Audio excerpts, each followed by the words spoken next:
Škoda's onslaught with new products in India continues. And this time around, it's eyeing the compact sedan segment with the same MQB A0iN platform. And we know the name of the car already. Slavia, meaning glory. Yes, that's what it's called. And Škoda Auto India will be looking to capitalize on this compact sedan segment because it already has had success with the Rapid. But then again, there are cars like the Octavia and the Superb who have been legends in their segment. And that DNA in this car will definitely be a potent thing to have. So as you can see, or not in this case, that the Slavia is a bigger car than the one it replaces.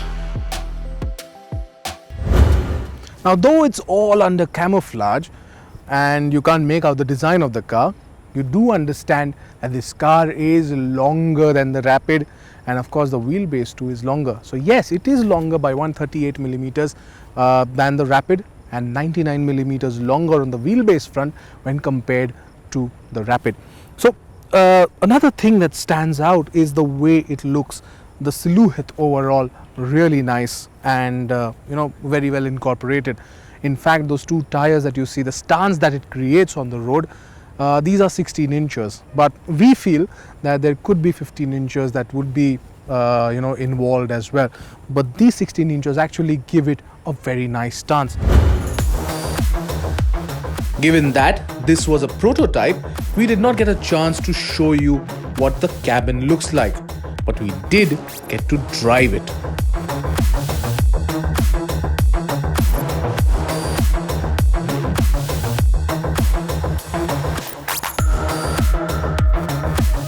So I can now tell you that this car will be available with the same engine variants as the Kushaq.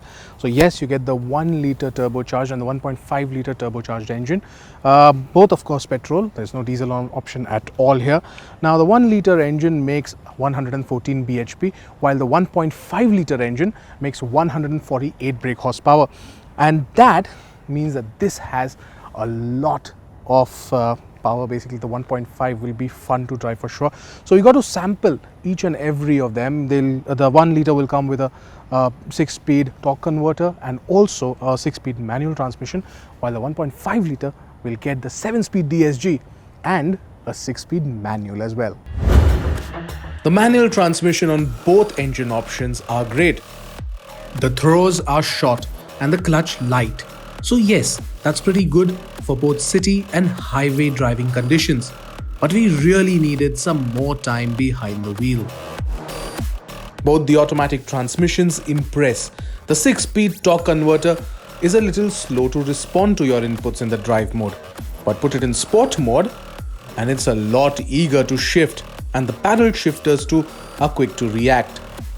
The 7-speed DSG is as reactive as always, and it's still a blast to drive because it reacts swiftly to your inputs. Now the 1.5 litre engine comes with cylinder deactivation technology, something that we've seen on the Karoq and even the Kushaq. And the Slavia too gets this. It just makes it more efficient to drive, though we don't have any fuel economy figures for you. The ride on all 4 cars I drove was different. While the 1 litre manual had softer suspension, the 1.5 litre automatic was sprung just right, as it took all the rough patches on the road in its stride, without disturbing the occupants.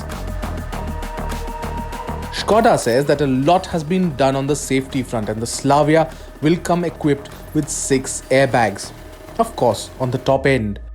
And it has been crash tested at 64 kilometers per hour. With great results.